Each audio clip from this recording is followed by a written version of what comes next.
सबसे पहला जो चीज़ मुझे जो समझ में आता है, आपकी सोच और विचार में परिवर्तन होना है। आपकी सोच और विचार जो है कि 65 में कभी छू नहीं सकता अटेम्प्ट, उस सोच से आपको निजात पानी है। क्या सोच हो सकता है वो? मैं आपको बड़े क्लैरिफिकेशन के साथ इस वीडियो को बना रहा हूं और समझाने का कोशिश करूंगा। इन 6-7 दिनों को, 7 दिन ले लेते हैं हम, इन 7 दिनों को आप मेहनत इस प्रकार का करिए कि कहते हैं ना कि जब कपड़े में दाग लग जाता है ना, चाय की दाग लग जाती तो वो छूटता नहीं है, तो उसको रगड़ रगड़ के साफ करना रहता है। 7 दिनों में आपको रगड़ के मेहनत करनी है। रगड़ के मेहनत करने का मतलब यही है कि आपके सामने अभी तो चीजें क्लियर हो जानी चाहिए कि मेरा टारगेट क्या है। फालतू के चीजों में एनर्जी वेस्ट नहीं करना है। जैसे कि hard level of quadratic equations को प्रैक्टिस कर लिया, वो कभी नहीं आने वाला।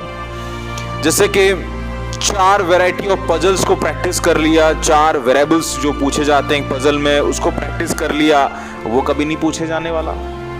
सिलॉक्स के फालतू क्वेश्चंस को प्रैक्टिस कर रहे हैं, लेकिन आपने ओनली अ फ्यू सिलॉक्स को छोड़ दिया, ओनली अ फ्यू सिलॉक्स ही पूछे जाने वाला है। आपने क्वांटिटी बेस्ड क्वेश्चंस जो कंपेयर करने लायक होती है, Q1 Q2, उस प्रकार के क्वेश्चंस को प्रैक्टिस नहीं कर रहे हो, सिर्फ सिंप्लीफिकेशन और सिर्फ अप्रोक्सीमेशन में जा रहे हो, ये भी चांसेस कम है कि पूछा जाएगा।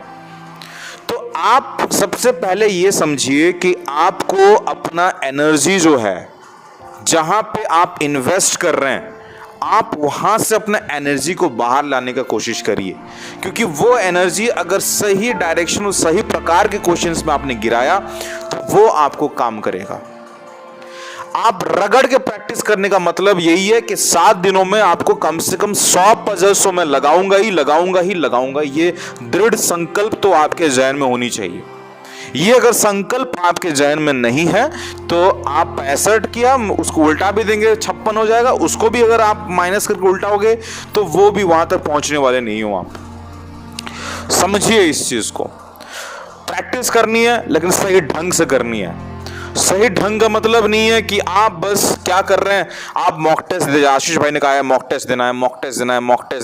अरे मॉक टेस्ट कभी देते हैं जब आपकी बेस क्लियर है, जब आपकी फंडामेंटल क्लियर है, जब आपकी बुनियाद मजबूत नहीं है। तो फिर आप अगर 40 अभी भी स्कोर कर रहे हो, आपकी परीक्षा 1 अगस्त में है, तो 31 के शाम तक भी आपका स्कोर 40 ही होने वाला है। भले आप 55 किया, भले आप 200 मॉक टेस्ट क्यों नहीं लगा रहे हो, आपका स्कोर वहीं आने वाला है।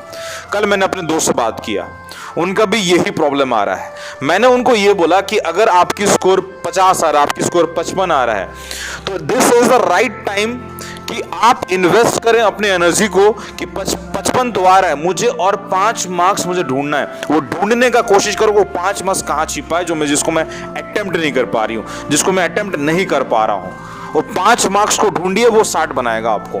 उस पर काम करिए आप वही सेम चीज रगड़ोगे तो कुछ नहीं होगा। आप कुछ डिफरेंट भी करने के लिए मैं आपको नहीं बोल रहा हूं, आप वही में रहिए, जैसे कर रहे हैं वैसे करिए, लेकिन एक्स्ट्रा 5 क्वेश्चंस ढूंढने का कोशिश करिए। रगड़ के आपको जम के पजल्स के क्वेश्चंस को प्रैक्टिस करनी है, कोई हार्ड वाला पजल उठाना नहीं है आपको रगड़ के डेटा इंटरप्रिटेशन के क्वेश्चन को प्रैक्टिस करनी है। Q1 Q2 के क्वेश्चन पक्का पूछे जाएंगे, ओनली अ फ्यू सिलॉक्स पूछे जाएंगे। क्या होता है ना, सामने जब कुआं होती है ना, तो पता रहता है कि इंसान गिरेगा, मरेगा ही, मौत तो होगी ही होगी।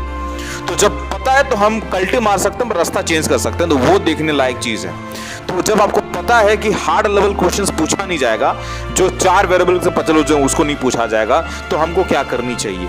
ये आपकी सोच होनी चाहिए, ये आपकी विचार होनी चाहिए, स्पष्ट होनी चाहिए, बड़े क्लियर। तो रगड़ के आपको पजल्स प्रैक्टिस करनी है, जितना हो सकता है लपेटो आप। एक दिन में अगर आप 12 घंटे की भी पढ़ाई कर सकते हो तो आप करिए, क्योंकि आपको अभी मौका नहीं गंवाना है। 7 दिन एनफ टाइम है, जितना मॉक टेस्ट होता है उतना मॉक टेस्ट दीजिए। आप देखिएगा आप अच्छा करेंगे।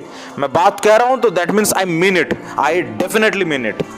आप इस चीज को समझने का कोशिश करें। आप प्रैक्टिस करना चाहते हैं, मॉक टेस्ट से कर रहे हैं, अच्छी बात है। आप प्रैक्टिस कर रहे हैं 100 पजल्स कहां से ढूंढे, कहीं पे बंडल PDF मिल गया, उसको भी उठा के कर सकते हैं। गाइडली वाला जो प्रोवाइड कराता है उसका भी लिंक डिस्क्रिप्शन बॉक्स में है। जाके आप वहीं से खरीद सकते हैं और आप अपने हिसाब से प्रैक्टिस कर सकते हैं। मेन मोटो है प्रैक्टिस भी करना और उन 5 क्वेश्चंस को ढूंढना जो मेरे को 55 से 60 तक पहुंचा सकता है। अभी नहीं ढूंढोगे बॉस तो by the end of the evening of 31st you will be still there where you are at present now. That is up to you. आपके डिसीजन अभी आप लोगे तो अच्छा होगा, 7 दिन के बाद वो असर दिखेगा। And forget about IPS RRB clerk, उसको तो सोचना ही नहीं है अभी। 7 दिन करंट अफेयर्स बंद कर देनी है। हाई अलर्ट है, हाई बता सकते हैं कि ये प्रायोरिटी में है कि अभी करंट अफेयर्स बंद करना, अभी मेंस की तैयारी खत्म करनी है। जो भी किताब है, जो भी चीजें हैं, आप सबको किनारे रखिए। आपकी मेन मोटो, आपकी प्रीलिम्स, आपकी आईबीपीएस आरआरबी की मॉक टेस्ट, आपकी बंडल पीडीएफ, आपकी पजल्स, ना कोई हार्ड लेवल, आपको पता होना चाहिए कि ये चीजें पूछा जाएगा, ये मेरा टेस्ट करेगा, ये चीजें मेरा इम्तिहान लेगा, तो वही चीज पे आप प्रैक्टिस करें। ये सिंपल सजेशन है। आप इस वीडियो को अपने दोस्तों के साथ शेयर करें, क्योंकि आप अपने में नहीं अपने दोस्तों में भी रखें। कंपटीशन ऐसा नहीं है कि वीडियो बांटेंगे शेयर करेंगे तो उसमें कंपटीशन बढ़ेगा, बट ऐसा होगा कि राइट इंफॉर्मेशन हर इंसान तक पहुंचेगा। गलत चीजें ना करें। एंड मौके पे आप अपने जो भी आपने डिसीजन लिया है, जो भी आपने अपने स्ट्रेटेजी में बदलाव किया है, अभी कर सकते हैं। आप 6-7 दिन के बाद नहीं कर सकते। Just before the exam you can not make anything. So this is my point of view. आप इस चैनल पर नए विजिट कर रहे हैं तो प्लीज लाइक शेयर सब्सक्राइब बिल्कुल करिएगा। हम मिलते हैं नेक्स्ट वाले वीडियो पे। तब तक ले जय हिंद जय भारत। आप मुझे इंस्टाग्राम पे भी फॉलो कर सकते हैं, आप टेलीग्राम पे भी आ सकते हैं। तब तक ले जय हिंद जय भारत। शब आखिर। Love you all. अपना सेहत का बिल्कुल ध्यान रखिएगा। नमस्कार।